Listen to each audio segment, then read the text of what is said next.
Has he demonstrated he can't be fair and impartial? And the fact that his rulings have not gone your way is not a valid basis to suggest that he can't be fair and impartial. So I am going to deny your motion. Is there anything else from the state? No, Your Honor. Anything else, Ms. Daybell? Nope. Thank you. We are adjourned. So you could hear Lori say, nope, I have nothing more to say. She's not happy about the outcome. Too long after this, she had to face that judge she was trying to recuse so badly. Talk about awkward. So are we going to have a whole nother aggravator phase in this case? If the jury finds you guilty of the charge and the state wants to proceed with aggravators, yes. And so we do not have to have a hearing to determine if there's probable cause for these aggravators? No. They're just alleged aggravators. Correct. And the grand jury never found probable cause for them. Correct. So you're saying that if the guilt phase goes through and they find you guilty, then you have an aggravator phase added to that. That's what I said.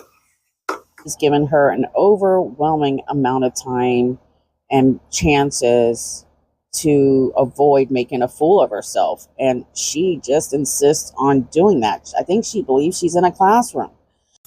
Okay, if that is the case, then why isn't that found in the original guilt phase as opposed to having a whole nother aggravation phase after that? As if it's For the dangerous allegation, to add on the other factors, and therefore I don't have to ever worry about this coming back on appeal later. So did the court give her enough reason to sit back and hush? No. How is it not already found to be dangerous? You just said that if they find me guilty, then it will be dangerous. I didn't say that. I said if they find you guilty, then they make a determination whether or not it's dangerous. Now, He's explained to Lori multiple times the reasoning. It's not even really affecting now. And he has to sit there and just listen to her go on and on. so that's why we do the aggravators in a separate hearing. But these specific aggravators that they allege, right? The ones that you just went over.